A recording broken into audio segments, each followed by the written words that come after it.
Boom, boom, boom. It ain't his fault. Mm. Did he do that? It ain't Mm-hmm. Kurt's fault. Nope. Uh, Do that. it ain't Kurt's fault. Did he do that? We don't know. But let's get it. Oh, it ain't his fault. What? Did he It do ain't that? his fault. Mm. What's going on, people? What's going on, people? Man, it is Monday with the Originators. Monday. As you already know, we kicking off. Man, time kind of flew by this year, man, because we on the draft week this week, man. Mm-hmm. Yeah. Lord have mercy. Never wouldn't have seen that coming. Good God Almighty. Look, I thought we was a good couple of months away, and here we go. We right here. We right here, man. Like you said, I'm your host, K Styles, aka the Shogun, aka the Six Man. To my stage left, as you already know, it is Madmike Sports, aka Senator Palpatine, aka the Mad Scientist. What's happening, y'all? Rah. What's happening? What's happening? What's happening? If y'all know where I got that from, like I said, They should. they should they should know that. But like you said, man, welcome to the show, man. Like you said, hey, as you come on in here, make sure you go ahead and hit that share button to the people. Let everybody know that we doing this. We got a good one coming up for you tonight. Um, then Mike, we let you go ahead and kick us off with the what? Three. Uh, uh, yeah. Ah, Real boy, I don't even want to tell you what that sounded like, boy. See, Boy, that's that yeah, sound it did that sound sound kind of. that sound like a 60. That sound like a $80 holler right there. Uh-huh. Yep. I'll just throw it up. I'll throw up the X. All right, like the X man, Dark Man X. I'll just do that. Oh man. But like you said, man, appreciate the roll call, man. Let's go ahead and kick this off the right way. Tonight we're gonna kick it off. We got Yusuke in the building, King Treyway, Pat North. We got Station 18, Dirty Bird Dixon, Old Chicken Holler, Jerry Bowie. Hey, boy, we got Chris in the building, man. We got one of the fellas, one of our backstage hands, Chris in the building, y'all. Mm-hmm. Auntie PJ is in the building. Hey, Auntie. Hey, Auntie. We got another one of the ladies in here, Christy. She's up in I here. got your email, Christy. We gonna go over that. And thank you for that too.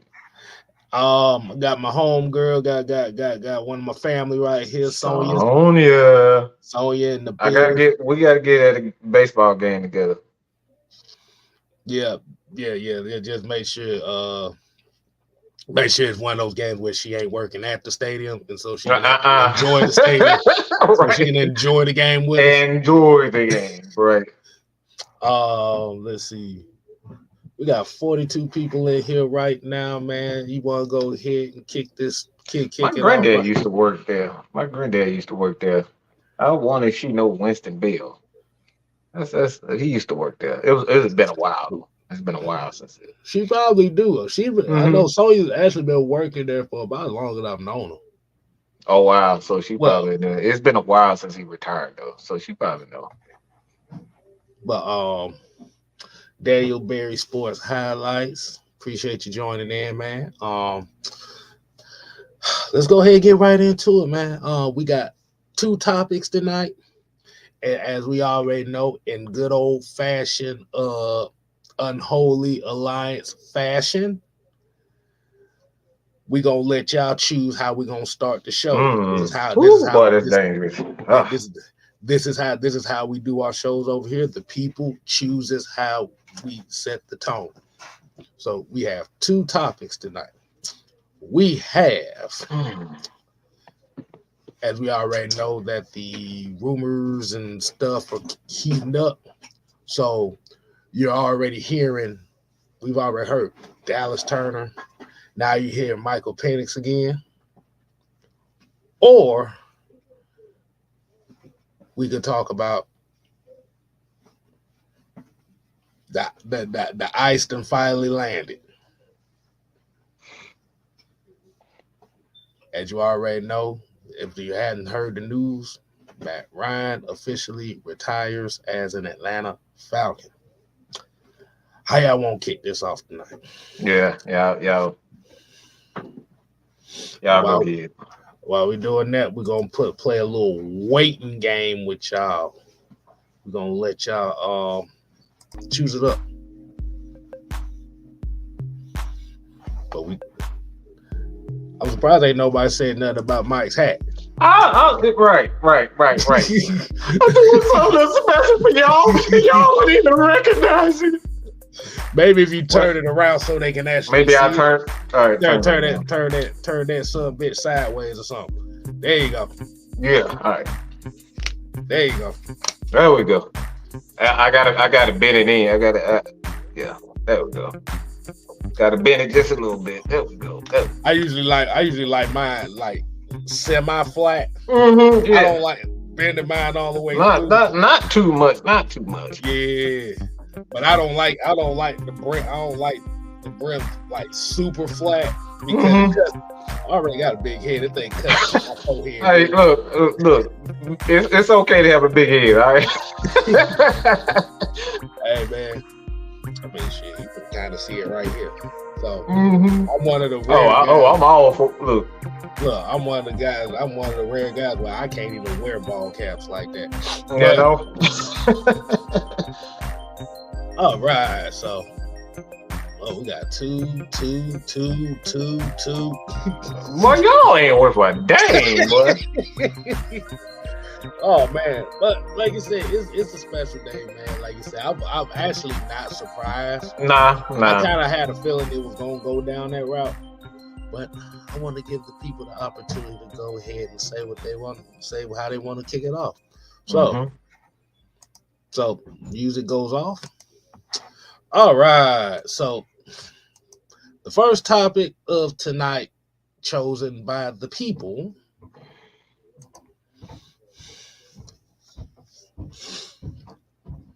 Your boy Matt Ryan finally calls it a career after 15 years. Now, as we've already kind of speculated that it was going to be coming here pretty soon. But I find it interesting that it's literally the first day of the week before the draft that he officially announced his retirement as the Atlanta Falcon. Mike, and everybody watching the show, what was your take on the final message?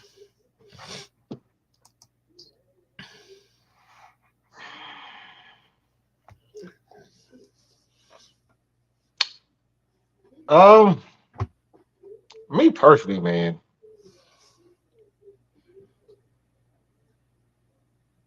It's like that inner kid in me just died. Just the inner kid in me just died. I just like it's now real. Just a part of me is the inner kid. Is that that inner and the man just like he's really on, man. I mean, yeah, I think that is true. But I'm gonna let you go ahead and finish that up right quick. We got a special guest coming on here. He want to say a few words here. We got the Summer Hill Nightmare, y'all, man. What it do, done? What it fucking do? What's good, y'all? How y'all doing? I just want to do a quick take on the retirement of Matt Ryan. I'm only gonna be on here for a second, so I ain't even gonna take up y'all time. But my initial thoughts is, he's the best Falcon. He's the best person that ever donned a Falcons uniform. There's no debating that. 2028 is going to be an exciting year because I feel like he will be inducted in that year's Hall of Fame. So the numbers speak for itself. Everybody know who's been following me, subscribe to my channels and stuff for the years past, how I feel about Matt Ryan. So again, hell of a career. I knew it was time for him to hang it up, but it was time. But I really want to give my shouts out to Arthur Blank and the whole entire Falcons organization for allowing him to come back and sign a one-day contract to retire an Atlanta Falcon. That right there was class right there. Like, well, I mean, the thing about it is usually when you end up on good terms like that, and we already kind of know as far as the community wise with Matt Ryan is, like you said, that's kind of like a big thing in this organization as far as what they want their players representing, as far as giving back to the community, help, like I said, donating to projects and stuff like that. So I'm not surprised that they gave him that one day contract. I mean, yeah, like you said, it was well deserved. I'm And not like I surprised either. But the thing is, they never done this to anybody, a former player. Mm-hmm. This is the first. right. This is the first unprecedented type of situation right here. But it was well deserved. He did everything the right way. He went out on his own terms. What more could you ask for him to do? And I'm talking about him, not the teams that he played on. We had subpar bottom tier defenses. We're talking about the individuality of Matt Ryan. Okay. But yeah, and I think it was, like you said, it was the right way to kind of close the chapter of Matt Ryan. I know as much of this kind of news that we've heard about this, you already know it was a lot of backlash behind it too. You know who I'm talking about. I'm talking about the black and mild Twitter, boy. They had an uproar about this. But the thing about it is I find it very funny. It's like you have a lot of people, and Rashad's in the chat too. Definitely shout out. That's one of our behind the stage. Very important. Very important to the brand itself. He can attest to you. It's a lot of fake love going on when it comes to Matt Ryan today, bro. I've never seen so much fake love in my life from certain people. It's the same people that was in our face calling us Ryan Knights and all that type of stuff. You just go out of your way to just defend this man.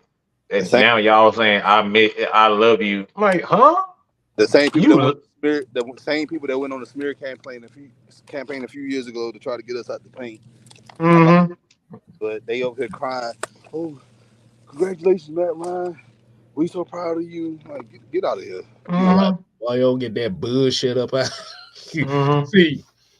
See, I know a lot. I know I know with a few Falcon fans, they I know we got some of the younger ones who kind of grew up around Matt Ryan, so they haven't really seen the prime. They haven't really seen Michael Vick like that, or they may not have seen the '98 team, Jamal Anderson and stuff like that. So it's going to hit some folks a little bit different than others. But the thing about it is, I say for me personally, see, I've already given my flowers to him. So this was just waiting in the wings, and like you said, man, they haven't done this to anybody. Yep. And I want to give a last shout out. I'm about to get out y'all way to the person that said that, and I'm not gonna mention their name, that he was a flawed QB. I'm like, okay, what is a flawed QB? What in the body of work of Matt Ryan, how his quarterback play was flawed? I would like to know that. I know who you talking about, and I'll say his name, Sean Gomes' ass. You know, the only flaw Matt Ryan had was it wasn't a party at the dome. He didn't bring Freaknik to the dome. He didn't have enough melody. Never mind. Never mind. Never mind. He didn't bring the club to the dome. That's all all he cared about, nigga. He didn't bring AKs and Glock 9s and 45s and shit to the club. Y'all know how them Negroes want it.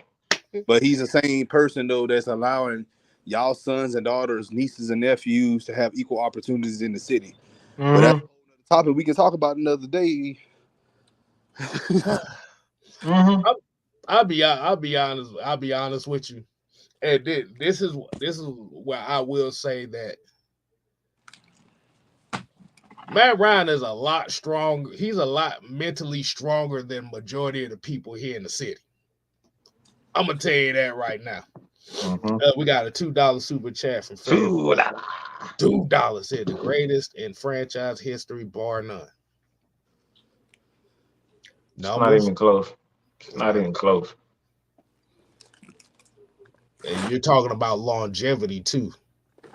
So, very durable quarterback. Yeah.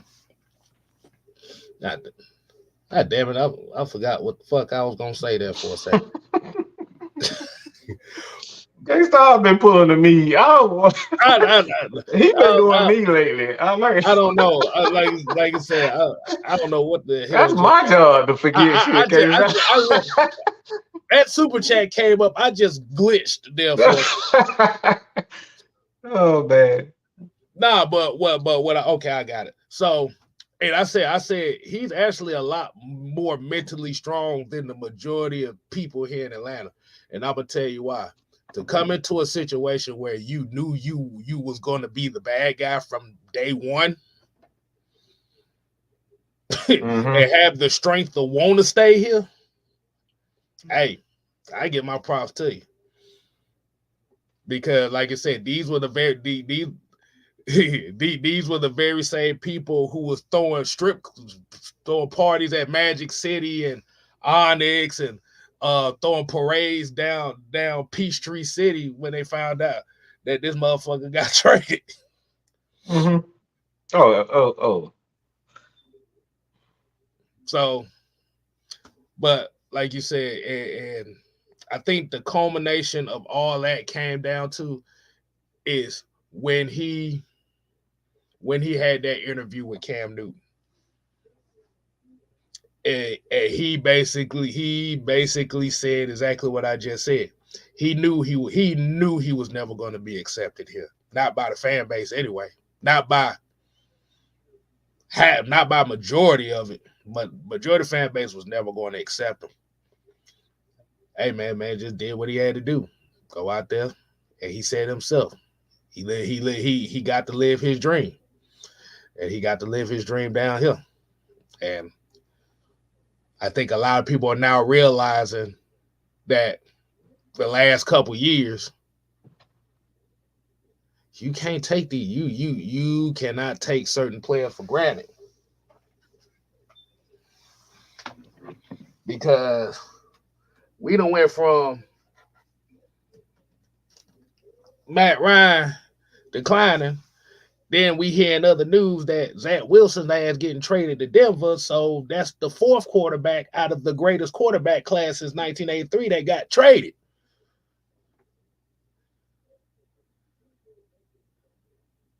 Did y'all know that?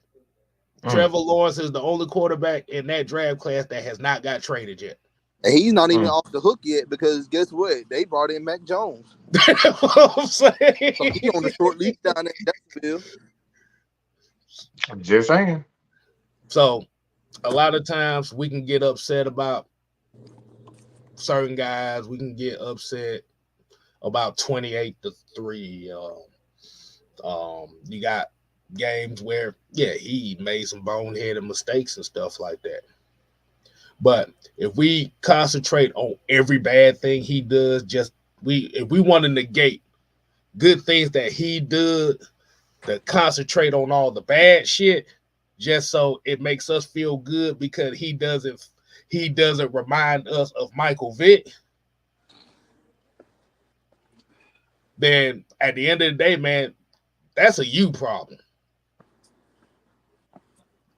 That's not my problem. That's you problem. And speaking of Rasad, That's right. Mm-hmm. Yo, what's going on, fellas? How y'all doing? What's going on, sir? Doing good, man. Just enjoying this. I knew you would come on and say some last word for you. I got Y'all, look, man. y'all think I'm a Matt Ryan fan? This man here, Rasad, is the number one. He's Matt Ryan's number one fan, bar none. All right. This man about to have a whole. Y'all know he about to have a whole Easter sermon over Matt Ryan. Mm-hmm. Mm-hmm. Like y'all watch out. Y'all. I know where he going Well, I with mean, it though. I know where you hold on. going. I'll put it this way. It's like I'll put it this way, and shout out to everybody in the chat, man. My thing is this: a lot of us in this panel, and a lot of us behind the scenes, have told people for years, when you have a good quarterback like Matthew Thomas Ryan, you better appreciate it while you can, because when they're gone, they're gone. It's that simple. Quarterbacks like Matt don't grow on trees, man. We said this for 14 years, and people assumed that, oh well, we just go ahead and get another quarterback. You thought wrong, because you see over the last 2 to 3 years, you see what happens when you have bad quarterback play. We've been through 3 quarterbacks. 3 quarterbacks. We're on our third quarterback right now. You're on your third. No, we on our 4th quarterback. we on Oh, We on our I'm 4th saying number quarterback. 4. Okay, we can say 4. And no, Taylor, no. Well, we talking about actually starting, or we're talking about playing. I mean, okay. Hold on. No, if you talking about hold on now. Let me take that. Let's take it back. Yeah, I forgot that actually. I mean, you went through Marcus Mariota, 1. You went through Tyler Heineke, I'm sorry, and you went through Desmond Ridder. Okay. Now, if you talking about that played as well. Yeah, I think Matt Schaub as well. Yeah. And Logan Woodside. So bruh. Look, man. Just saying. Yeah. But it's just, when we speaking in totality, and this is what we do here at AFN, man. And the originators, the heavy hitters. When we speak in totality, when it pertains to the quarterback position, we tell people this, man. Again, when you got a good quarterback, you better learn how to appreciate what you got, because when they're gone, they are gone. I mean, because think about it. If we want to be technical here, I tell people this all the time when it comes to drafting a quarterback, evaluating a quarterback. You got all these kids that are coming through college, man. Oh, yep. Todd is right. Wow, y'all. Yeah. You can. I was hoping K-Side was going to get past that one, but on there. Come on now. Let's be for real. Let's add them on there. So this team that went through 6 quarterbacks in 3 years. Come on now. Add Felipe Franks on there. Add them on there. But what I'm trying to say, and what I'm saying on behalf of the panel, is this: you have so many quarterbacks that come through college, Division I, Division II, Division III, JUCO. All of them are coming through the NFL, right? In hopes of being drafted by the 32 teams in the NFL, man. Not all of them is going to make the cut. Plus, there was a stat, and it was crazy when I saw this stat. They said out of 59 quarterbacks that have been drafted since 2001, only 4 were first-team All-Pro. And who was one of the 4? It was Matt Ryan, Cam Newton, Russell Wilson. Things at Russell Wilson. They had him on there. Matter of fact, I can go back and look it up now. Go ahead, man. Hey, man. Look, this is our information guy. Look, I tell you, bro, we deep ride this book, man. Sandra, all the fellas in the AFN admin chat, like I said, man, we deep over here. Let me check.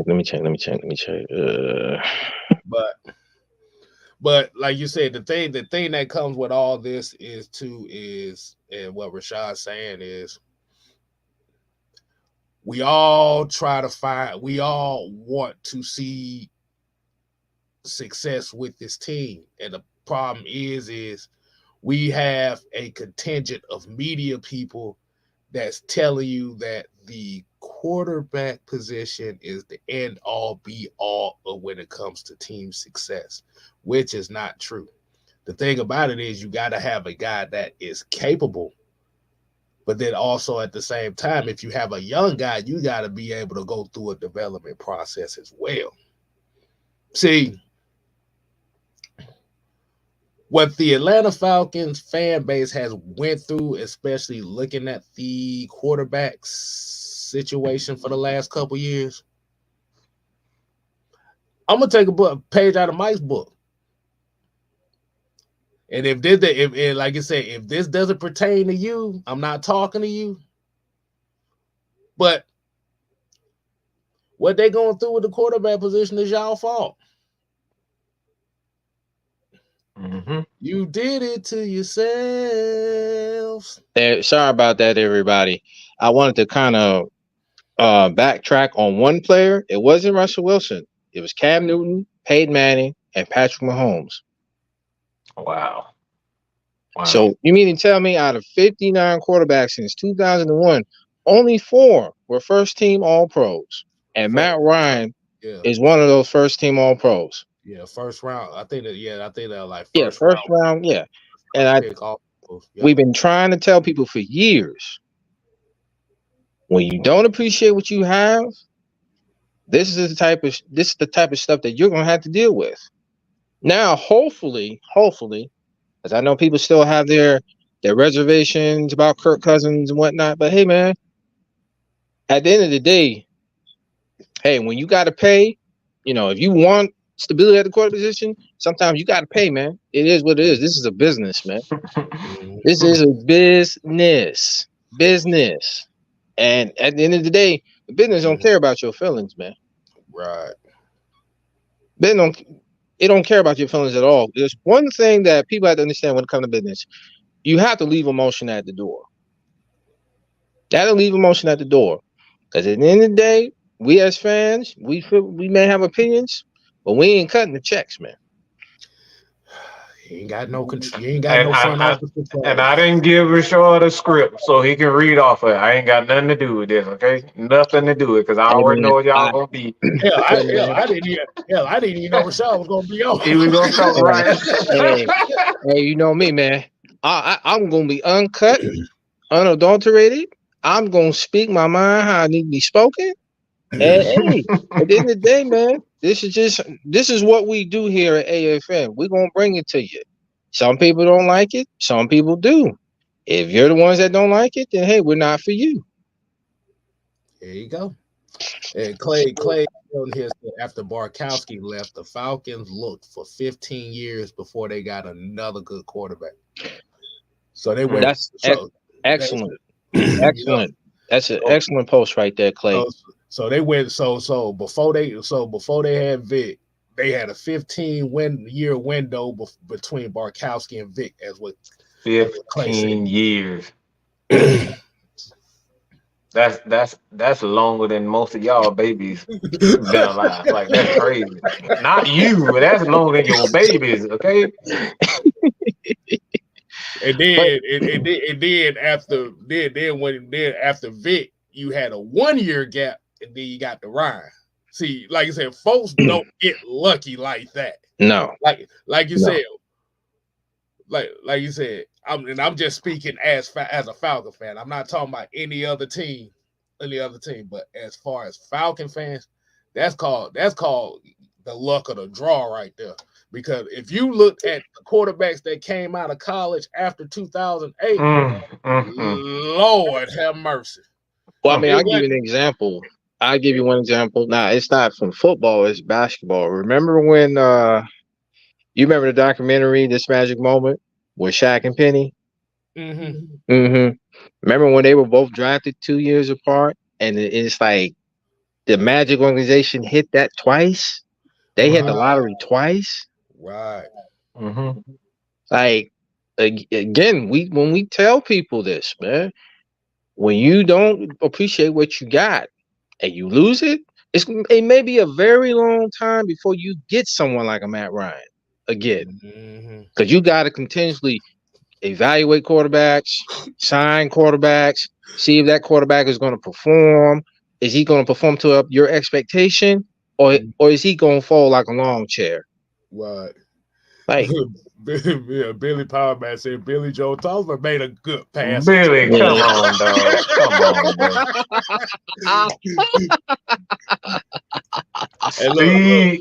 Steve the Bird. Oh my God. Low Bolt said the 90s was rough. Man, like I said, oh my God, bro! Like I said, when the I 90s started were dog days for a Falcon fan. Look, like I said, when I started right around that Super Bowl year. So, like you said, that was kind of like my full embracement, right? Me of too. The Atlanta Falcons. But like you said, it just going back and just looking at the history of the quarterback position here in Atlanta, it's not been great at all. No, it's been terrible, man. It's been terrible. Bad. That man, look, it's two. One thing I'll say, man, this is what I always say when it comes down to the Falcons. We got lucky. You don't have an organization hit back to back on their quarterbacks. That very I don't think it happened too much in the history of the NFL, where you draft a quarterback 2 times and both of them hit. We hit a home run on Mike Vick. The problem is Mike Vick let himself down, but we hit a home run with Vick. We hit a home run with him. We made it to the NFC Championship, so it's not a failure with Michael Vick. We hit a home run. He became the first quarterback in NFL history to have $100 million contract. He was that damn good. And then after that, we hit another home run. We hit back-to-back grand slams with 2 quarterbacks. We hit back-to-back home runs, back-to-back like Shipper Jones and Andrew Jones. We hit back-to-back with them. That don't happen. That doesn't happen. Name an organization that has done that. It doesn't happen. It was like lightning in a bottle, man. Like you said, like right now, the most stable franchise as far as quarterbacks right now is the Green Bay Packers. That, like you said, that's probably like the Green Bay Packers, like the only, because they traded. Yeah, the Green Bay Packers are the only team I can really think of who actually done that. Because they traded for Brett Favre. Falcon fans, yes. They traded for Brett Favre, right? Yeah, because I think it was the former GM. I think his name was Ken Henrock. I apologize because it's been. I've been a Falcon fan for a long time myself. Everybody in the chat, man. So trust me, a lot of people. And I don't want us to get off track, but you still have people to this day that still look at the Falcons organization like we're crazy for trading Brett Favre. But given the situation of what occurred when he was here, hey man, they had that man going to end up in a grave. He was going to end up in a grave if he stayed here. Because he was out there partying. He was out there partying up there in Buckhead and everything, getting drunk and all that, and doing things he wasn't supposed to be doing. And then when the Falcons organization traded him to Green Bay, he was under a solid foundation. I mean, when you got coaches like John Gruden, who was a quarterback's coach, when you have Mike Holmgren, when you have a very solid organization up there, I mean, come on now. The sky was the limit for Brett Favre. Yeah, like you said, man. Like I said, you got lucky. That 2007 season right there was atrocious. Dreadful. It was dreadful. Yeah. It was god awful. You had one bright. You had a couple bright spots, but you had one bright spot that whole season, and that was Roddy White. I don't know how the hell he survived it, because you could have blew that up. You could have blew that whole. You could have blew the whole damn team up after that. I don't know how Roddy survived. And remember, that was the same year where your head coach quit on you after 13 games. We don't talk about that man around here. I just that man left a note under the sink. Ain't nobody looking under the sink like this. I just call him the devil. That's what I call that's what I call that man. That shall remain nameless, man. Yeah. So think about it like this. You literally went through a 2-year span between 06 and 07 where your original franchise quarterback, I don't like saying it, but your original quarterback, Mike Vick, got caught in some bullshit. Where all he had to do was just tell Arthur Blank the truth. Okay, I did. That's it. That was it. That's it. He'd have nipped that shit in the bud real quick. Money way long. I mean, think about it, fellas. I mean, isn't that what we've been trying to tell people for years? That all he had to do was tell Arthur Blank the truth of what went down, and Arthur would have just made that 1 or 2 phone calls and killed all that noise. But again, my thing when it comes to that situation, and what a lot of people don't know about how that whole thing occurred. Now, I don't want to get all into that, but I'll be short and sweet. The thing is with Vic, I know a lot of people still feel a certain way about towards the organization for not holding down 7. Let's just be honest, man. 7 told everybody he wasn't going to change, man. He wasn't going to change. He told Jim Moore at that interview he wasn't going to change. So the best thing for him was to go to federal prison, was to go to Kansas. The federal prison in Kansas, man. I don't know why that sounds so funny. You saying going to Kansas? I just got a fairy tale in my head. It's like, let's go to Kansas. Like, yeah, he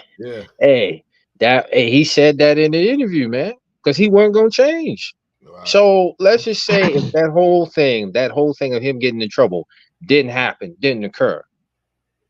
Really think about that. I want people in the chat to really think about that. Would you really appreciate it, number 7, if he kept doing what he was doing after the 06 season? Oh no, because that motherfucker was booing him out the goddamn dome in 06, boy.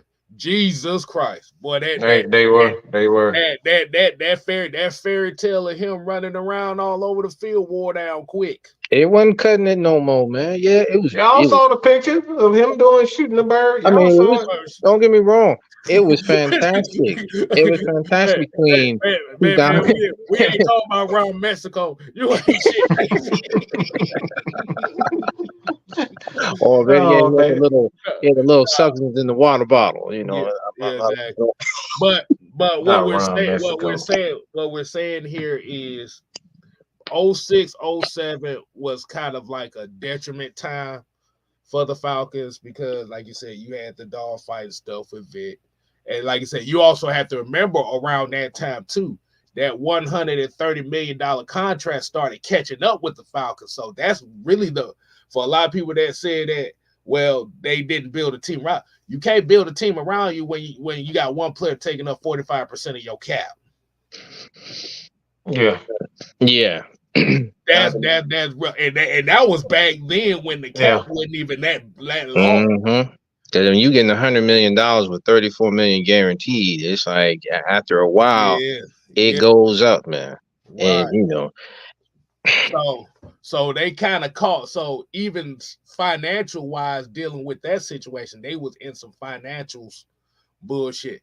Then you go into 07. Bobby Petrino took the job because he thought he was gonna be coach Mike Vick. Mike Vick gets arrested, so who he has to deal with? Joey Harrington. Whoa! Epiphany. That son bitch is responsible for the bullshit we gotta hear. I just thought about that. Speak your mind, man. Speak it. What you got? Speak it. Who did he coach at Louisville? Lamar Jackson. I don't know why I didn't think about that later, but damn. So Lamar, you twice, okay? So Lamar Jackson coaching. No, so Bobby Petrino coaching Lamar Jackson at Louisville is what Bobby Petrino wanted Michael Vick to be here in Atlanta. Mm-hmm. Because don't we forget? Don't Bobby Petrino run like a glorified West Coast offense in a way? It's a spread. It's essentially a spread offense. What we were seeing. It is a spread. It's a spread offense where the quarterback runs the ball about 2-3. Yeah. Because I know if he had because if Bobby Petrino had Vic, because I know they were saying at the time before the season had started, before Vic got caught up in the mess. I'll just say that. He was going to have him rolling out. He's going to have him do a lot of, like you said, the spread offense and everything. And I mean, trust me. Let's just say, hypothetically, let's just say all this stuff that went down with Vic.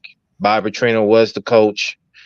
I'm not going to front. The offense would have been perfect in a sense. It would have been perfect. However, Vic wasn't in that playbook, man. So he wasn't in that mindset. Like you said, once he took it away from him, it changed the perspective. You know how they always say, you never you just said it, Rashad, you never appreciate it till it's gone. Now you start taking stuff a little bit more seriously. Yeah. But like you said, you going from 07. You gotta think about 07. Coach quits after 13 games. You had to rely on Joey Harrington, Chris Redmond, Byron Leftwich. Because remember, DJ Shockley was initially supposed to be the quarterback and develop before he got hurt. Yeah, he was supposed to be the right-handed Michael Vick. That's what people coined him. Yeah. Now, thou shalt not mention what could have happened in that draft. Thou shalt remain nameless. That's what we say. Yeah, but I was saying. So instead of getting Patrick Willis, these bust ass niggas got Jamal Anderson with 2 A's. Bro, why you say that man's name, man? Oh my God, I have nightmares every time So we go through that 4-12 season. And now you insert Matt Ryan, because I remember that draft because majority of the Falcons fans wanted Glenn Dorsey out of LSU. I remember that. Yep. It was like Glenn Dorsey was the Falcons can't miss on this guy. And they fucked around and got Matt Ryan. And like you said, you got Matt Ryan. You took a chance on Michael Turner. Michael, like I said, Mike Smith coming in, you adding another a different mindset, a more balanced mindset. And you know what? I don't know if it's the Braves head or whatever. Like, damn. Are you having all these epiphanies, man? Yeah, but if you look at most of the successful guys, like people, every player that we drafted, other coaches, and I'm talking about big time coaches, never really wanted that. Because if you look at Michael Vick, everybody was against the Falcons. Like, they traded their pick away because nobody thought he would be anything. And Dan Reed said, no, I think he's going to be a terrific player, and he traded it up for him. Yeah, I agree. Yeah. Bill Parcells didn't think Matt Ryan was going to be worth a damn. He thought he was an average quarterback. So he passed on him. And then you got 3, Julio Jones. Everybody in the league said Arthur Blank, Thomas Dimitroff were fucking fools for trading up all those picks for Julio Jones. Even Roddy White, when we drafted Roddy White, they said Roddy was like, he went to one of those schools where, he put up a lot of numbers, but how good can he really be? And now you look at, Drake London, the same thing with Drake London. They didn't think he was one of the best wide receivers. So if you look at the Atlanta Falcons, man, they've had a lot of success with their first round picks. And mostly it's always due to people.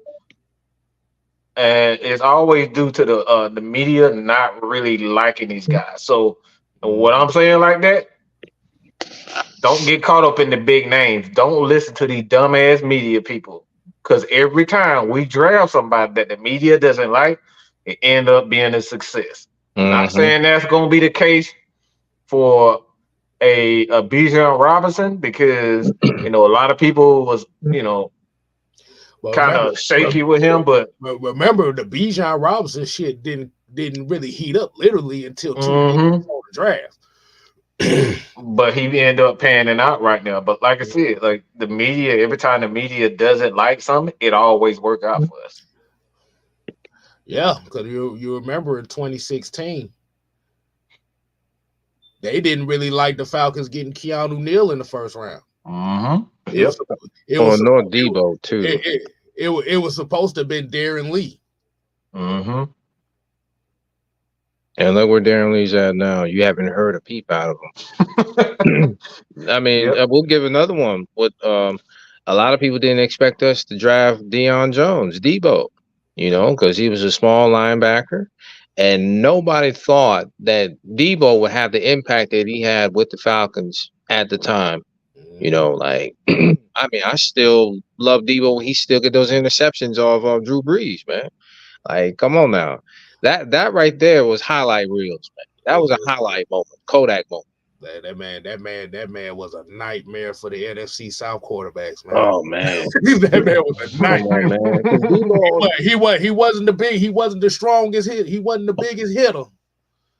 But he was one of the best cover. He was best cover linebacker. Let me tell you, a while before the injury started kicking in. Well, I mean, we've said this, and in our private conversations when it pertained to Debo. Debo was very instinctual when it came to snuffing out the football, man. Very instinctual.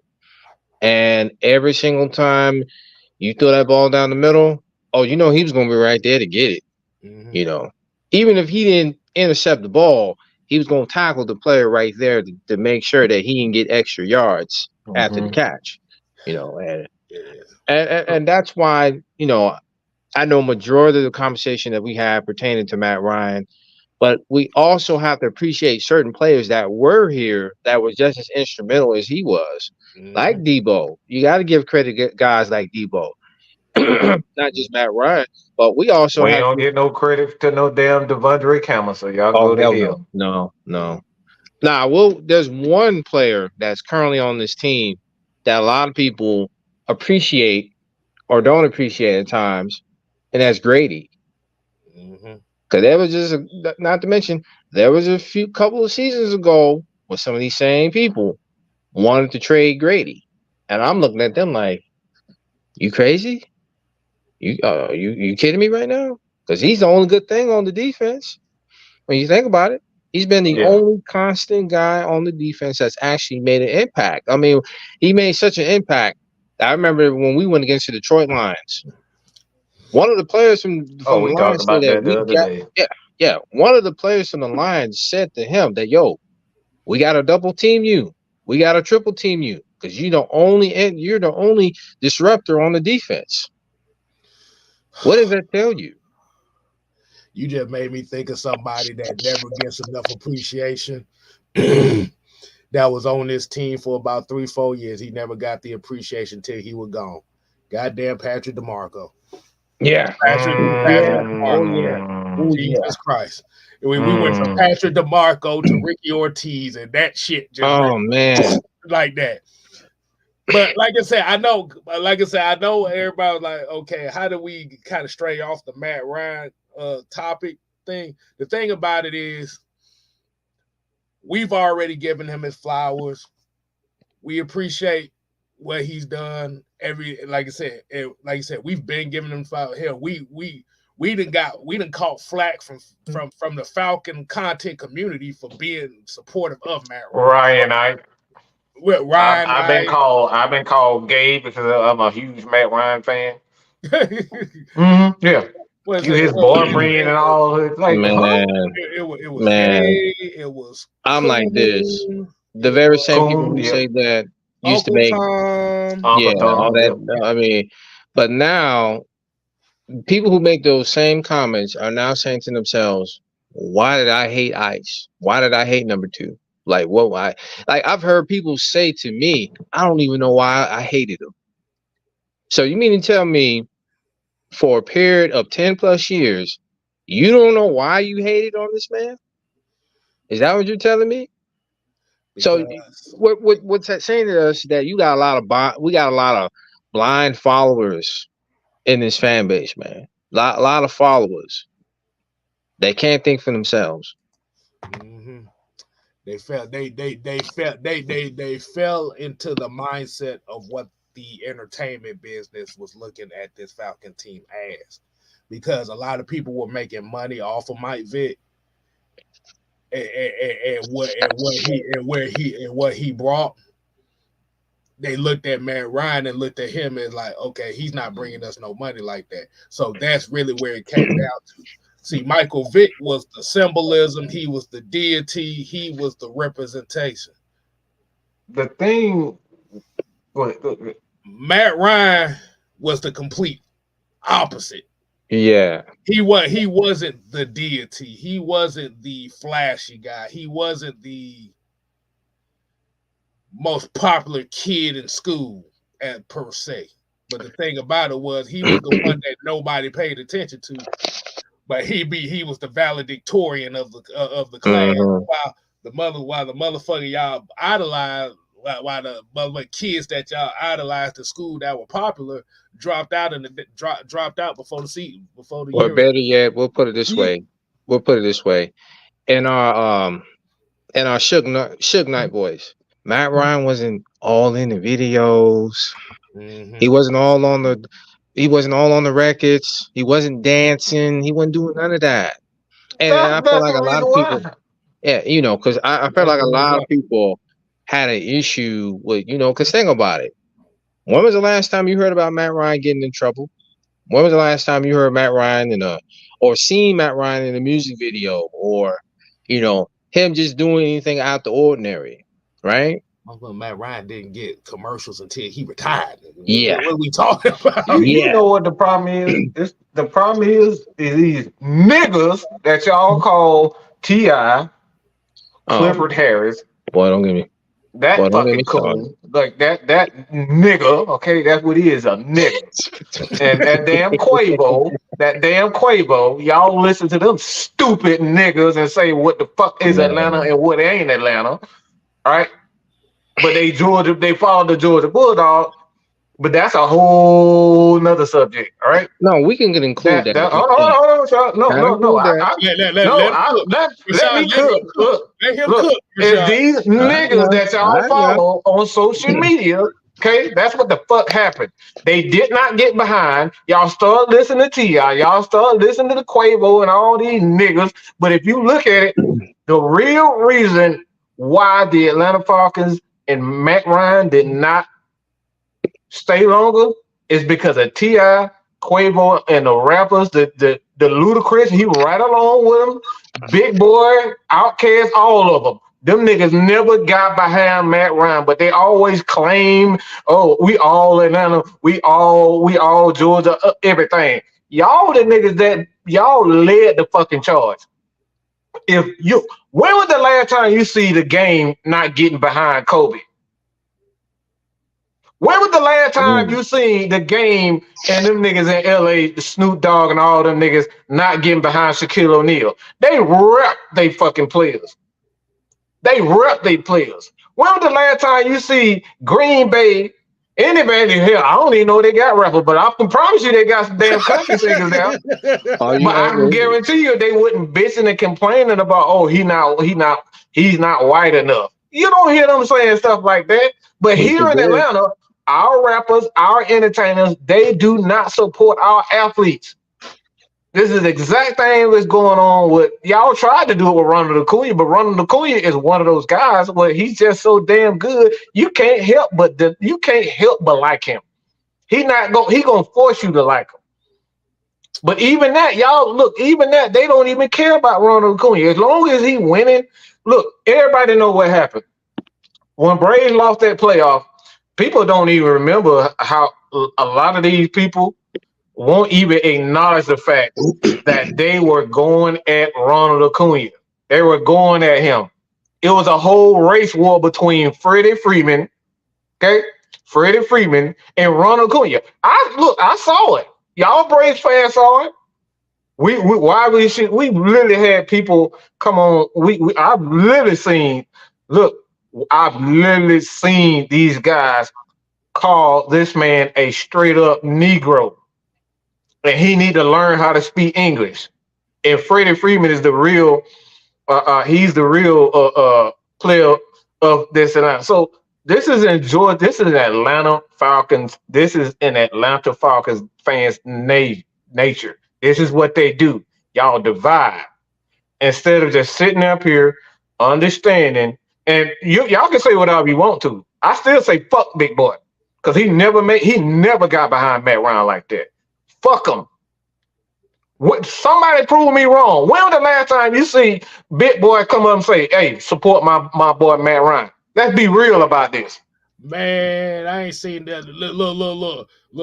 I found it interesting that we never saw none of them niggas at the game. But when that 2016 NFC Championship, all them niggas started showing up. Bow Wow. That nigga stay in California somewhere. He don't even stay in Georgia. If we want to be honest, I'm looking like the only rapper I know that has repped the Falcons good and bad is Pastor Troy. Everybody else, everybody else, missing in action. Look, I love Big Boy, but he was another one of them. He go to all the Hawks games. He go to all Atlanta United games. He go to all these games, but you don't never see him getting behind Matt Ryan and the Falcons like that. But he's so Georgia. He's so A. Keep it straight. You said you keep it straight. You always throwing up the A's, but why you ain't throwing up them twos? Man, you know what I find interesting, and we're gonna make this a topic. Is the very Luda don't rep shit. If that shit ain't got a goddamn check on it, he don't fucking rep nothing. Stop lying to yourself. When was the last time you seen Ludacris rep the Falcons? Rep anything sports in Atlanta? Never. I've seen Samuel Jackson rep more than any of these goddamn rappers. He do.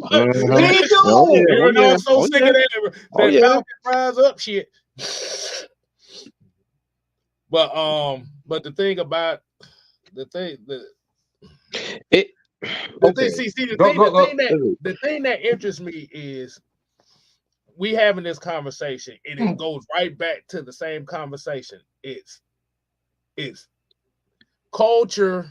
It's the culture conversation all over again. Yeah, it goes back to symbolism. It goes back to culture and symbolism. And the problem is that Matt Ryan did not symbolize who they wanted to represent them on this football team, which I find is very interesting because these motherfucking Falcon fans that says this shit are Bulldogs fans. And correct me if I'm wrong, but ain't Athens about 2.5, 3 hours away from the city of Atlanta? I'm just saying. I used to work there. Look, I used to work down there. Here's the thing. Hold on. Number two. Okay. How come you don't put the culture expectation on the Georgia Bulldogs, but it's got to be for the Atlanta Falcons? Why? Because them folks in Athens don't play that shit. No, they don't play that shit at all. They don't play that. And the truth be told, man, when we hear people speak that culture bullshit, that's what I call bullshit. The thing is this: if people, especially the people who love to say that I'm loyal to the logo. You know what I'm saying? I'm this and that. Okay. Sorry, y'all. We're not gonna get to the other topic. We ain't gonna get to that. We breaking it down right here. That's what we doing. We breaking it down. Make sure you change the title. Make sure you change the title of the damn. We gonna get down to the nitty-gritty. No. Again, this is what we do here. We get down to the nitty gritty. Okay. What I'm saying is this: the people who always say that this is what we gotta have somebody that represents the culture. Okay. What culture are we talking about? When you ask people this question, they never give you an answer, right? I've always said, and I've said this on Twitter, the Falcons have had 16 to 17 winning seasons in almost 60 years of this franchise. We have 0 championships. 0. Zip, zop, nada, nothing. How you doing, Maggie? Anime, what the hell you want? Sorry to interrupt. How are you? I didn't do nothing. I've been behaving. Okay? Well, every time I come in here, you got to be doing something. What you do, Mike? What you do? Nothing. That's like a kid that got the piece of chocolate chip cookie on their lip and it's like, I ain't doing that. Hey, Rashad, get your popcorn ready. Fine Yeah. Design about to go the Look, hell I off on got you. I got some baby Ruth. I we'll got talk baby about it, Ruth, but I ain't guys. got no I got chocolate. some popcorn right now, and I'm chewing on it right now. So I'm good. What in the world? Him and I just wanted to get in on this conversation y'all having because the ladies of And AFN you are more than welcome.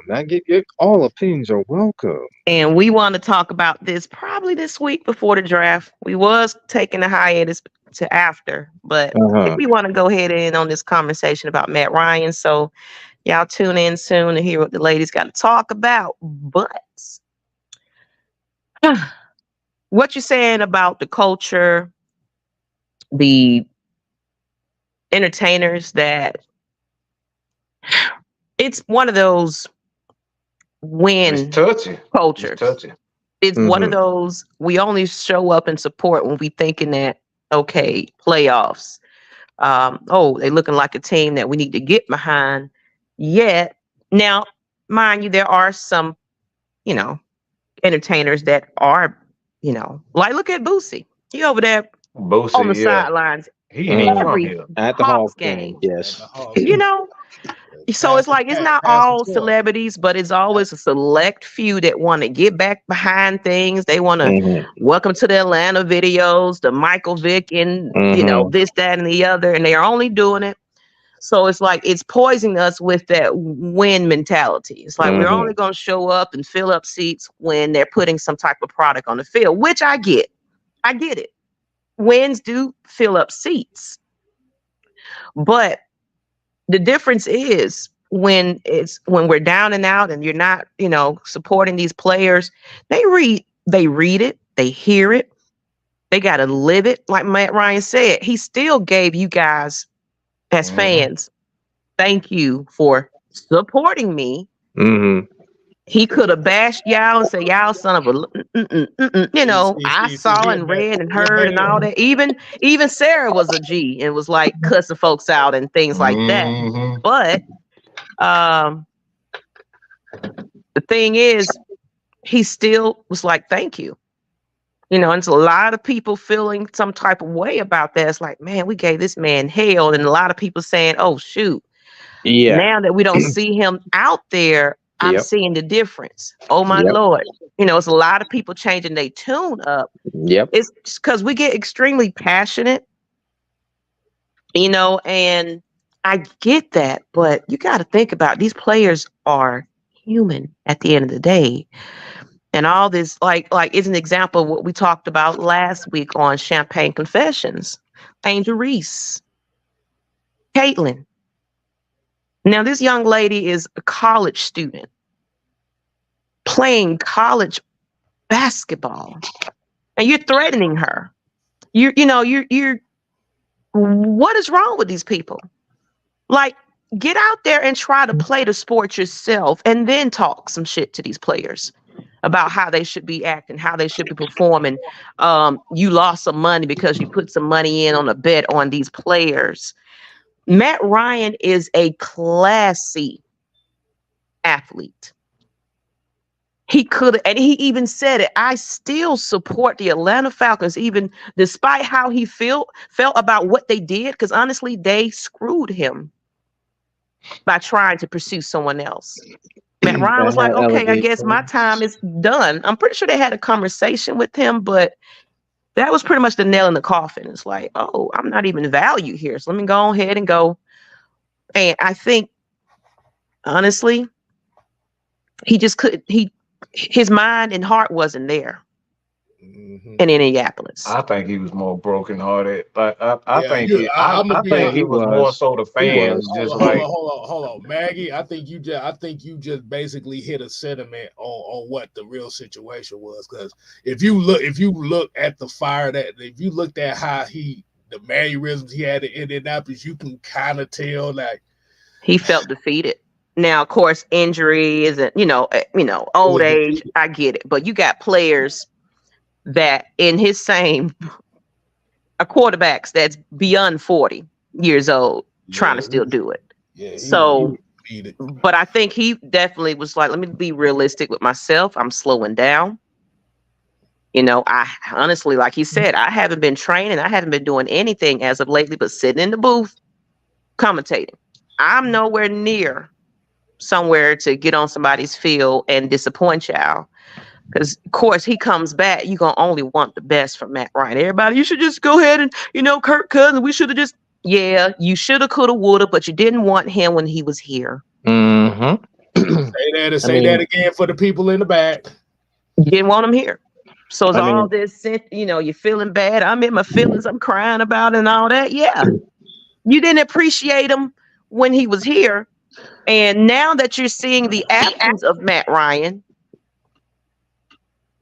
oh, I love you come out. Oh yeah. And the coincide what you just said, Maggie, it's just, and I've noticed that. I as a matter of fact, let me go a little further.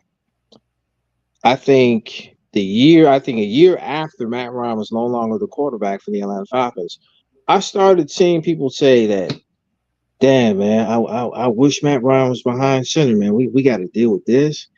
And I would sit there and I would tell people, when you don't appreciate what you have, this is what you have to deal with.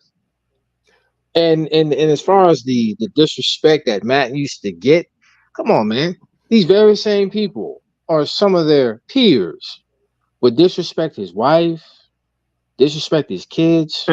We used to hear remarks about, well, Matt Ryan, he married the boss's daughter. Well, we all know Arthur Blank and Sarah is nowhere near related. Nowhere near related. But people used to throw those ignorant comments out there, and it was like a snowball effect. And it grew and grew and grew. And a lot of people started believing that lie. Right? So again, when he finally left the team, which he didn't want to, he didn't. I don't think he wanted to. Absolutely, he didn't want to leave Atlanta. He wanted to retire his Falcon as a Falcon. I mean, Matt came out and pretty much stated that he overreacted to the situation. I mean, he pretty much said it was just, when you as a player, you got to understand that that's just a part of the game. And he, like I said, he came out and said he kind of overreacted, but it was coming down. It was coming down that situation. But I'll say this, man. And Gail, I know we're gonna start winding it down a bit, but I'll say this, man. At the end of the day, it's the fans' fault most of all. Over the players on this team that did not perform, it's y'all fault, because if you constantly beat a guy down over and over and over again, like, y'all never wanted him. This is what you got. He's human. At some point, he gonna have one of those moments where he just said, "Fuck everything, I'm gone." That's what he had. If y'all would have supported Matt Ryan, he would have never requested a trade. I can confidently say that if you supported Matt Ryan, none of this would have never happened. But y'all bashed this man since the first time he got on. As soon as he drafted, y'all was like, no. But let me get to Keenan's Harris comment though. Go ahead. Yeah, of course, Matt Ryan was declining. But I think if we would have properly helped him with his exit, because of course it was getting to time for it. Absolutely. But pretty much the whole quarterback situation under Arthur Smith and all of that was just I don't know what to say about it. It was like a revolving, what do you do? What we do? Which way do we go? And that was a whole circus in itself. I felt that if we still had Matt Ryan, yes, everybody talking about if you were willing to pay somebody else all this kind of money, and then that backfired on you. Well, so you're basically saying we're willing to spend all our cap on this player, and Matt Ryan has done nothing but restructure, take cuts, this, that, the other to help this team out. Mm-hmm. I'd rather it been okay. Give the man one more year, but of course, get your guy behind him, groom him up, because it's like, of course, Matt Ryan was declining, but what better way of having somebody that at least can kind of groom the next one, and then he makes his exit out the door. And of course, we was coming across a good draft season, good cap. So I think it should have been handled a little bit differently than it went when it was time for Matt Ryan to go. Lord, I just thought about it. I just thought about that. Man, you just hit something. You just hit on something that I think we have not talked about. We kind of overlooked it, but go ahead. The Falcons have never had a succession plan for the next guy. They've never have. When you think about it. That happens when you suck. You never had a quarterback. That happens when you suck. You don't get a chance to celebrate and have a plan. Yeah. We dropped the ball with that so-called almost signing, and it was like, I don't think we really do have a plan here. I don't think we dropped the ball. I just think that's what happens when you're a loser. Like, losers don't have plans. Losers make desperate. They do what they do. But it ain't good to have that ain't good to be desperate though. Hold on. And that's not desperation. When you have never had, a taste of success, you don't know how to get back there. They've never been successful. So you look at the teams, Green Bay, Steelers, all these teams have won before. So they know going through the process how to get back there. The Falcons are never that. So it's a learning process. And we should have, done what every other franchise did. The Steelers, the 49ers, kept their guy and have a plan in place. But when you suck and you ask, look, all you know how to do is dumb shit. Let's just keep that real. Spend money. When you don't have a model of pay players that don't need it. That's the issue at hand. I mean, because when you look at those franchises, like what Mike just said, when we look at the Steelers, the Ravens, the Patriots, when we look at teams that have actually been to the mountaintop, I'm just say that they've been to the mountaintop because you know why? Because they've had a model of consistency. They've had a winning culture. And I try my best not to say culture because it's like that word has been used to ad nauseum. It's just gotten annoying. And it's just, when we look at those franchises, that's why I always harp on the front office. I've always harped on the front office. And Mike, you know me. I've always harped on the former regime and what they've done and how they conducted business and how they held a lot of players back, like that. Like I've always said it. When Matt Ryan was here, what was one consistent thing we used to complain about? The one thing outside of coaching. We're not gonna go down memory lane. We ain't doing this shit. You already took us down memory lane. We're not doing this. No, nigga. Say it. We ain't doing it. Say it. Bottom line, the staff. Yes, it was the staff. Let's just keep it real. That man had. You got to think about it. One top 10. How consistent was his coaching staff around him? For how many years? Every second we turn, we switching it up again. And he got to get adjusted to this big head monster that think this way as a defensive or offensive. So he really didn't have a fair opportunity himself. You did. Like for those that may not understood what Maggie and Rashad is saying is the lack of consistency. It showed because when we look at from 2008 to 2012,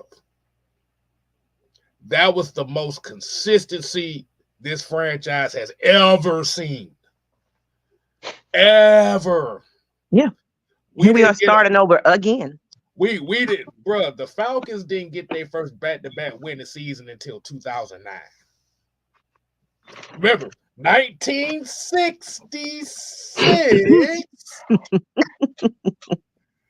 up to 2000. It took. Hold on. Let's do the calculation on that. So that's 40. Math ain't my strong suit, K-Staff. I count money, not figures. No. So I'm counting bullshit right now. So I'm counting. Okay, so we got 1966 from 2009. So it took the Falcons 43 years just to get a back-to-back winning season. Hey, look, hey. And I'm just saying, man. I can say, I give Arthur Smith a lot of flack though, but I seen where he was going with it.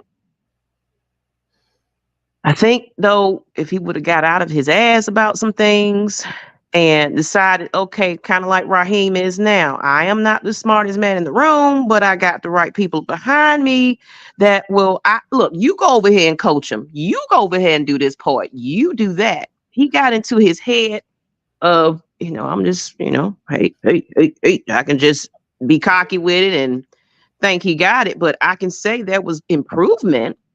Mm-hmm. I can say that there was some small improvement that I was happy about. I felt we honestly could have won that division. It was right there in the taking. The division sucks, but guess what? He put his own foot in his mouth. You got away. What Arthur Smith's issue was, what the whole team aspect was they got away. They got away from the balance and tried to force a way of playing that wasn't conducive of how the team was built. They fell into the media pressure of trying to. Oh yeah. And this is where Desmond Ritter gets some fault and some flack here too. And like you said, I wouldn't say it's all his fault, but his issue was he tried so hard to prove that he belonged in Atlanta is where he started fucking up. Yeah. And this is where when Mike says, okay, this is like we don't have you. In order for you to build a winning culture, you have to build a foundation of consistency. Yeah. And the thing about it is we have not had that. We haven't had that. Look. The last little bit of hope of consistency we had was 2016 and 2017. Yep. It's like when you're making a sandwich, man, you got the peanut butter, but you ain't got the jelly. Right. Oh, so we always had look, but he making sense though. Like, let's think about it, y'all. Let's look at the teams we had. It was either, of course, if the offense doing all right, defense slack. The defense picked up. Guess what? The offense lacking. Yeah. And that was a year by year basis. But I could say the better team is when our defense was looking good, at least. And this is where I give my shout out to Dean Pease for coming here because he laid the groundwork. Yeah. What I'm saying. So there's foundation they placed. I get it. But there is definitely some tweaks and things that because the team that we have, the weapons that's on paper, the way that they've been doing it from training camp, people coming in to replace, like right now we're just being safe with our money. Right. So what I'm going to say here as well is rather if they draft a quarterback, rather it be the first, second, or third round, the Falcon fans are going to have to get out of their own asses and know that development is important. No, I definitely agree with that. Development is important. I definitely agree with that. Like you said, we've seen just this past season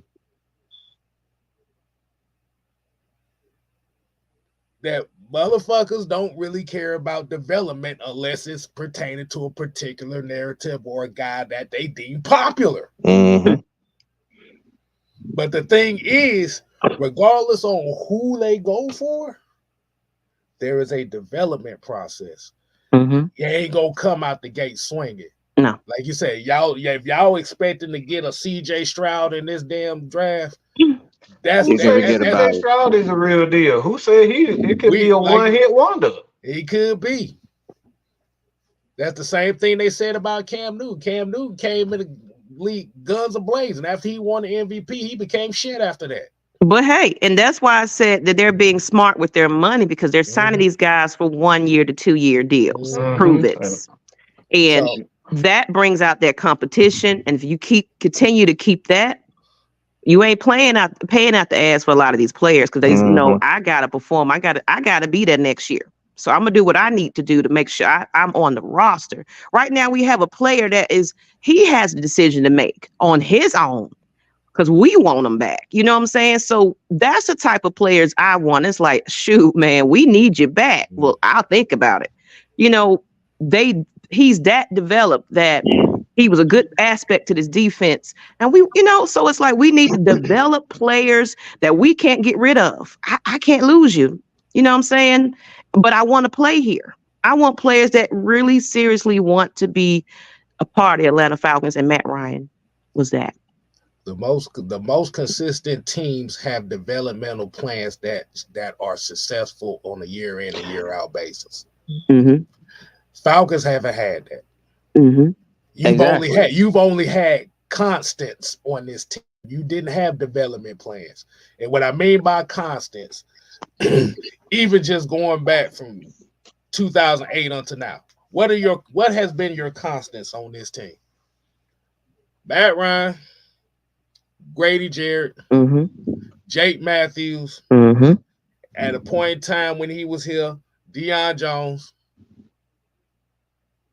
Julio Jones, and that's really it. That's 5 players in 14 years that were constants. Out of 86 picks. Think about it. TD had 86 picks. Constants. And what I mean by constant, I'm talking about that's played for a long time and has played at a high level. Not talking about guys that were great for 1 or 2 years and then just flew off, they just went straight off the cliff, i.e. Devontae Freeman. Or as soon as they get their check, Coleman. The development just goes. Because we can name plenty of them. Let's see. Devontae Freeman. That's one.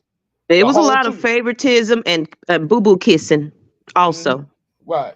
It's like, oh, well, sit on down, Mr. Man. You ain't got to come in here and practice. You ain't got to do this. You going to produce. Right. Well, Arthur Smith went wrong. Was like, oh, no, sit him down. I think he ready. What? Ready for what? Right. Ready for what?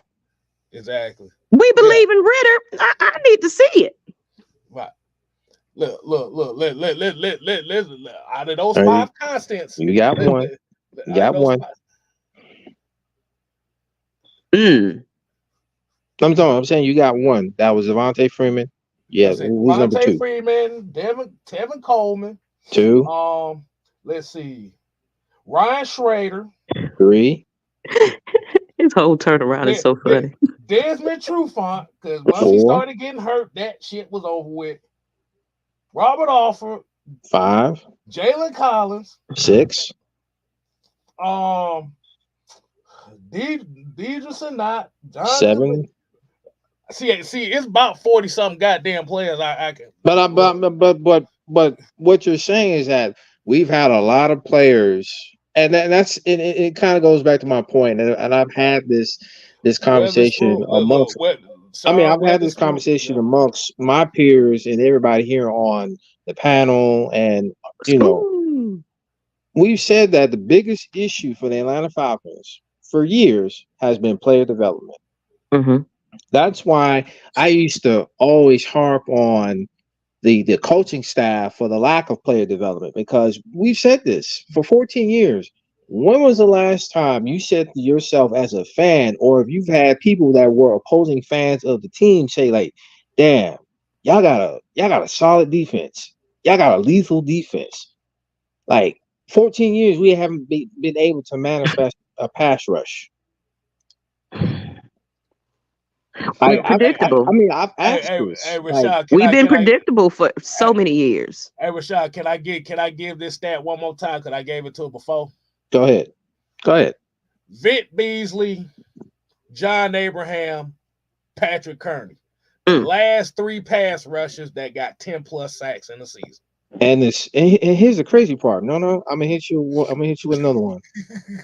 They are still those 3. Oh man, as a matter of fact, Chuck Smith, Patrick Kearney, John Abraham, they are still on the top 3 of the all-time Falcons pass rush in sacks. All-time in sacks. Nobody in the last 14 years after they have left have challenged to break that. So when we used to have these conversations and tell people that the biggest issue on the team during the Matt Ryan era was always the trenches. It was always the offensive line, always the defensive line. You couldn't get at the quarterback, couldn't sack the team's quarterback. But the problem is, I keep going back to it, but the problem goes back to why the fans will show up. They're not going to show up to watch defensive teams. Yeah. So as an organization if you're in Baltimore, they want to see good defense. Their fans want to see defense. You look at Pittsburgh, they fans will show up just to see a defensive game. They love that type of stuff. Falcons fans only show up if you're scoring 30 points a game. That's the only time they show up. And then they're running fast. There is no identity. We haven't had an identity. So it's like, well, I want flash. I want running down the field, prime time. And that's what they want. We deviated from what we used to be, and that's the problem. Like we're not consistent, because if you look at the Falcons all the way to the 70s, all the way to the 90s, from the 60s to the 90s, we were known for defense. We weren't known for offense. When we got Michael Vick, that's when everybody say, "Oh, damn! You know what? I like this. I like having offense." When we got Vick, that's when what you're saying right now. That's when. But the Falcons have always, look at some of our greatest players of all time before before Mike Vick. It was Deion Sanders. All we cared about Deion Sanders. Deion. Jesse Tucker. So when we deviated from, it was like crack for the first time. It was like that crack when you get that first hit. Shit, all you done now. What is this? Okay. It's like Chris Rock said in New Jack City, you're beaming. Keep calling me. Oh my God. You're beaming up the Scotty. That's exactly what you beaming something. You got some more of them touchdowns? You got some more touchdown, man. Come on, man. Give me some more. Man, that shit was so bad, boy. They had us up there to stand like, I damn sure can use some of them sacks right now. I mean, we were just anxious to get at least some red zone action. Jesus Christ. We're like, hey, y'all got any more of them sacks? I need touchdowns, please. I need one, just one. Oh boy. I need the run nigga run offense. Y'all got any more of those?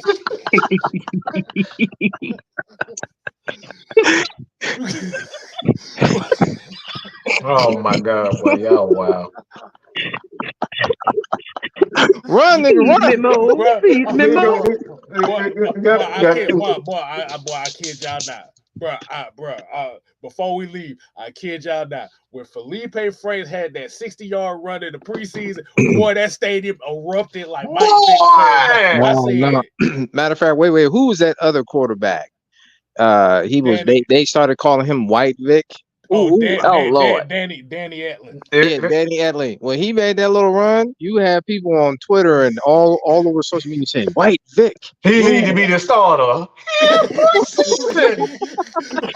boy, when Felipe Franks had that 50, 60-yard run in the whole stadium. What was that player? Who was the player? Dang, who was it that caught the ball and ran? Well, it was something. It was like, he need to be quarterback. Who was it? What player was that? Who was it? Oh, No, that was when I think it was What? no, it was Drake London. They said Drake London needed to be the quarterback. Yeah, that's what it was. Yeah. You need to be the quarterback. That boy said, I need some of them run offense. Can I get some? Oh my God. Oh my God. But all we're saying here, man, is you can't have a consistent winner if you don't have consistency. Patience, develop, keep. And as much, like I said, as much flack as we give Arthur Smith for what he's done, as much flack as we give a lot of these, he's helped set a foundation. That's what I mean, and that's what I mean. He helped set a foundation. So Raheem is in a better position than he was when he left because they didn't feel he was ready. They gave him the opportunity to interview, but it's like, you know what? Maybe not this time, Raheem. Raheem had to go out there and experience losing and all of that, develop himself. Now his mentality, because we seen it because that defense was getting better. He like this.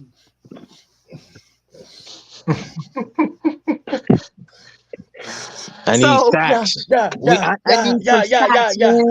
Y'all got some more. Y'all got some of them 1,200 quarterback running yard seasons available. They need that. I need that. So it's like just develop what we have, draft pretty well, coming up. I think we're gonna be all right. Like we really aren't a bad team. It's just all of it has to come together, and I understand. All of us, we're hungry for a Super Bowl. I get that. I understand that. But in order to get back there, this team has to be right on all fronts. Absolutely. Coaching offense, first, defense, and not including special teams. Because people forget the reason why we were so good in 2016. This is the one thing that people overlook. The only one of the reasons why the 2016 offense was so lethal was because of field position, and that was due to special teams. When Matt Barsha was at his best, we were able to do things because we didn't have to drive all the way down the field to do what we needed to do that year. Field position. The reason why we made it to the Super Bowl because nobody was complaining. Yeah. Right. Everybody was on point. Every time fans are not a part of the process, because what I mean by that, fans are part of the process when you win and then you lose. But when you lose and you lose and you lose, fans are not a part of the process because they don't care. Yeah. Every time the fans care, we lose and we go backwards. Every time the fans don't have no expectations, we end up having a 98 and we having a 2016. So fans, again, if you get behind the team and let them do their thing in the front office, we will be much better. Because every time we have a winning season, we want to say, I want more Julio Jones 1,800 yards. I want to see Matt Ryan throw for 4,000 or 5,000 yards every year. Y'all don't care nothing about the wins.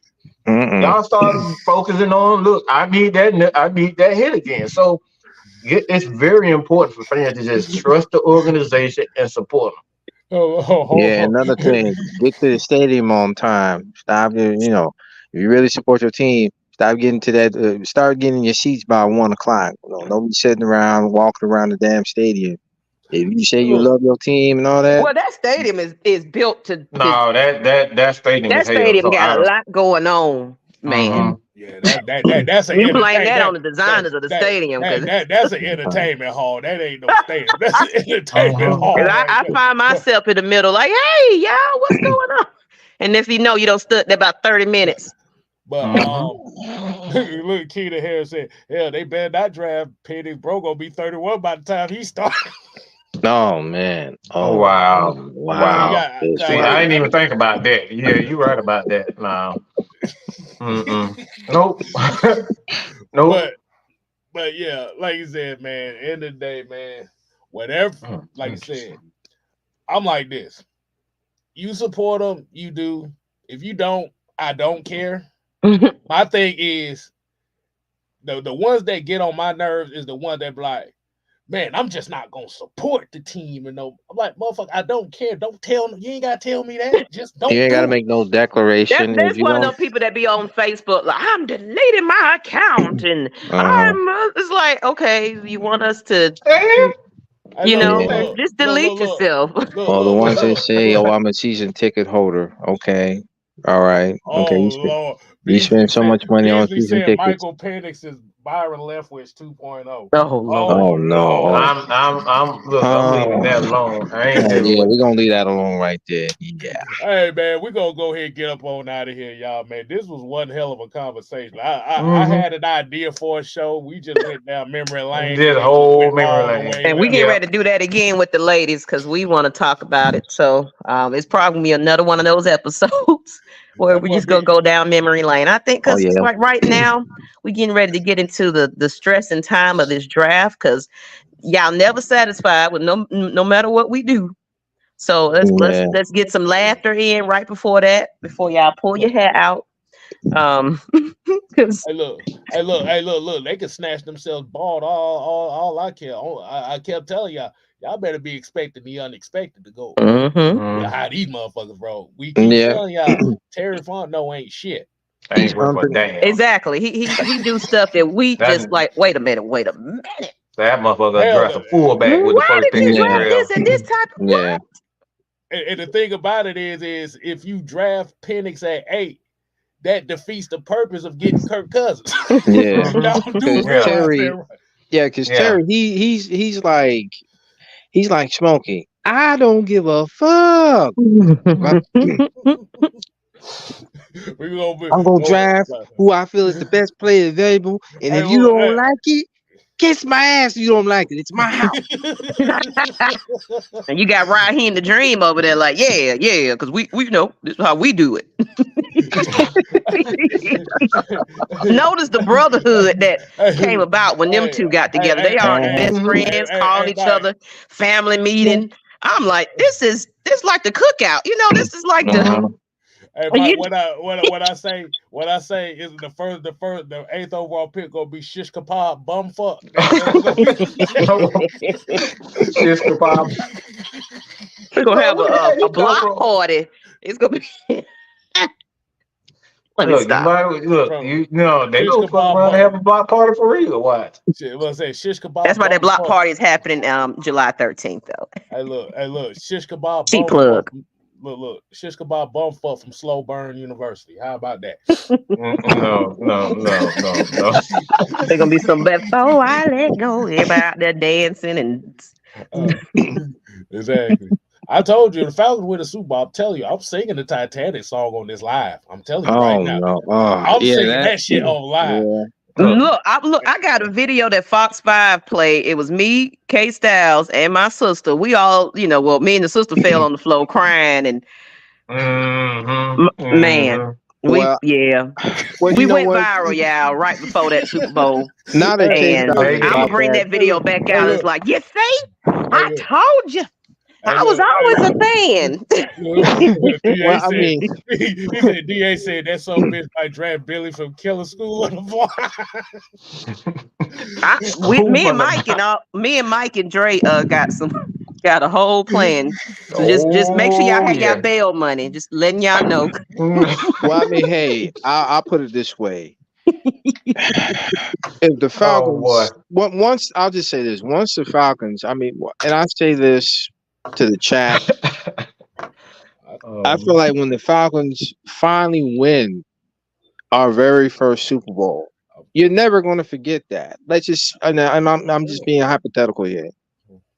Let's just say the Falcons have already won a couple Super Bowls and stuff like that. You will never, ever, as a fan, you will never, ever forget the first one. Because the first one will always have a lasting impression on you. That's gonna be the snot nose ugly cry right there. Hey, look, that's we finally did it. Hey, look. That's where that Sade song come in at. It's never as good as the first time. You gonna be Falcon fan going to work on Monday, just happy as hell. Just I told you. They gonna be stunning the shit out of their bosses. Hey, look, Fuck you, mama. Like I'm telling you, I will be on live right if they win one. If I'm still doing you won the Super Bowl, I will say my heart will go on live. I'll be right there with you, K-Style. I'm gonna get my keyboard together. We're gonna have Titanic playing in the background too, like my all right, man, we about to get up on out of here, y'all. All right, watch these motherfuckers gonna be like, man, I need the Falcons to win Super Bowl so I can see this stupid nigga. Oh man, so you're gonna have folks calling out for weeks, man, after we win the Super Bowl, man. If we win the Super Bowl, this neighborhood that's quiet of mine, all you gonna hear is that. No. What's that loud ass lady over here? It's gonna be. Oh my God. Yeah, they gonna know her name. Exactly. Oh yeah. All right, y'all, man. We're gonna give you a night back, man. That oh my God. Yeah, y'all done brought me down. Y'all had me on a roller coaster tonight, man. So, like I said, y'all definitely be on the lookout for Champagne Confessions tomorrow. Might not see the heavy hitters. You might not see the 6-man convo this week because it's all gonna be combined on draft night. Oh yeah, look out for that. We finna have 2 channels full of we about to have draft 3. We might have 3. 3. I know about the 2. Madmike Network. Oh, it's gonna be a triple threat. Yeah. So it's 3 shows now. Yes. Yo, oh my God! Not 1, not 2, but 3. So everybody in the chat, please expect a triple threat of draft coverage, please. Oh, and also content creators, please hit us up. You know, it's gonna be an all-day event. So if you want to come in and say your piece about some things with some sense now, you know, hit us up, let us know so we can get you on the list of appearances. We did when we first did the original first draft show, we had the likes of journalists and all that join us that time. So we want the same energy from our fans. So if you want to be on part of that, come on. You know, what we did was we bounced from show to show. So you'll see us rotating, you know, and we would love to hear from you during the draft as well. Yes. I hope you're talking about content creators. That I hope you're not talking about Falcon content creators. Because remember, they done banished us to the Netherlands. So I ain't trying to see none of them. They still welcome K-Styles. Fuck all we love you. We love you. We not gonna bite too hard. All right, we might punch the shit out you though, but we won't bite. But no, all y'all in the chat right about now, it's open. You're welcome. It's going to be an exciting time because it's like the last 2 years the draft has been all right. So I'm ready to see what they cooking up back there. So, you know, go ahead and you going to hear it from the Atlanta Falcons Nation, Madmike Sports, Heavy Hitters, K-Styles. We're all over the place. Coach Unchained, man, it's going to be content after content. So fellas, you see what Maggie's trying to do right now, right? You're trying to come in with the sexy voice, and some guys in the chat are honing in there. She got that 1-800. This is not what in the see. That's what happened when you know. I'm just saying. But if they want to throw a couple of super chats because of the voice, I'm all fine with it. Just throw it. I'm just saying, you coming in with the sexy voice. You know what I'm saying? I mean, just please don't big her head up the way. Don't see Mike jealous. he want to be the sexy voice. I get to sit your ass down. Otis ain't nobody coming to see you talk. Okay? Don't big her head up. Don't big her head up. Man, y'all be capping. Y'all capping right See, now. Rashad, you about to get muted. All right, Hey, you about. hey, Look, Come on, Rashad. We finna go do our man. show. That's what we look, Oh about to my do. Tell God. the truth, Oh man. I God. like supporters, and nah, see, That's all I now, do, man. Hold see, on now. That's all I do is tell the truth. That's my job, player. That's what I do. Well, no, we not doing this. No, we. now, damn it, now she gonna now her head about big as a hot air balloon. Acting like, God damn it. y'all Oh said it. shit. I didn't. Slim, good. See, you know what? Let's see what y'all started. Hey, On we that ain't note, It and started then was he shit. don't. our fault. It's damn fault. Well, if I'm just saying, well, since y'all listening, please make sure you get your tickets to the July 13th Red and Black event. If you broke and you can't get it right now, just head on over to the Facebook invite as well.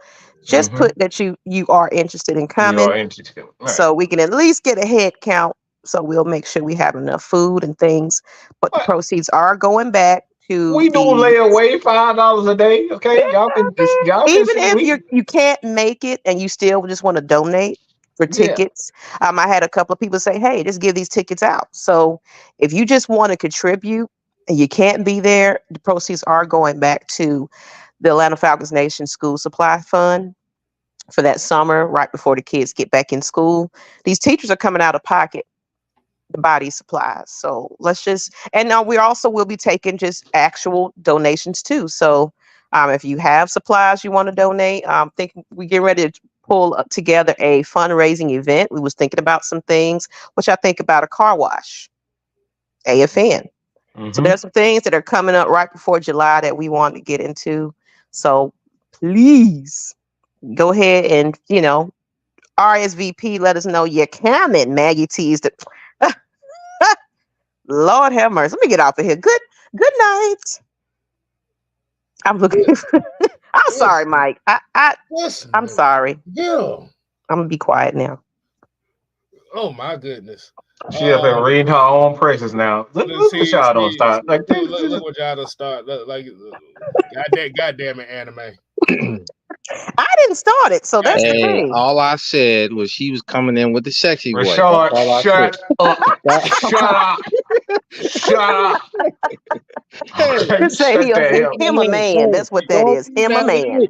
Don't See, be mad at me. I snuffed it out first. Don't be mad at me. I'm just saying. Don't be mad at me, man. see, and you know what? Don't be mad at me, man. You know what's so bad about this? You know what's so sad about this? We literally went through a whole week. We literally went through an entire week where the entire Atlanta Falcon community tried to get us kicked off the internet, and the motherfucker came in with that same sentiment to Maggie kissing up to her. Ain't that something? You know what? At the end of the day, Hey, y'all. man. Hey, it's all love, man. I'm just saying, man. That's all. And Mike is just sitting there looking like this motherfucker. If he don't shut the hell up with that, I mean, but hey, But on that note, go ahead, Chris. I know you were trying to close out. Oh man, y'all ain't worth a damn, bro. I'm just gonna I let ain't y'all worth know a it. flying. You know what? Y'all hey, ain't worth but it's all love though, and all I have to say, really, in closing arguments, everyone in the chat, we love y'all, man, because y'all support us. I don't. I mean, hey, That hey, ain't true. Nope. I hey, love them. I hey, know you do. We I know love why my. you. I man, love our man, AFN fans. these, I love it. hey, at the end of the day, they support us. Our Mm-hmm. supporters in the chat, they show love. We show them love back, man. exactly. Exactly. And I see the ones that say they show love, but they only show up when certain conversations come around, ain't showed up in about a week.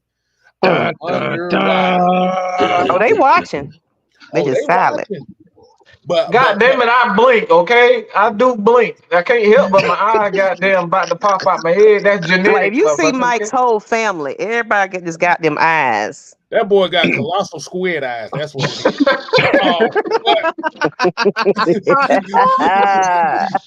Damn, okay, so you gonna do me like that? Damn. But do you see this forehead? I can go one-on-one with a battering ram right now. So hey, so it is what it is. boy. Man. Oh yeah, not to mention when he got them eyes, man, or when he talks, man, boy sound like Alvin the Chickmunk, man. He sound like the evil fourth brother. What is going on? What y'all doing to me today? God damn. I know, Mike. Woo. I'd be like, there you go. Well, Rashad, you lucky because Fire and Desire right here usually on. So yeah. See, I just succeed. I see defeat when it's us arguing. Like, nope, I'm not winning this. So I'm just like, nope. Yeah, there's no words. Yeah.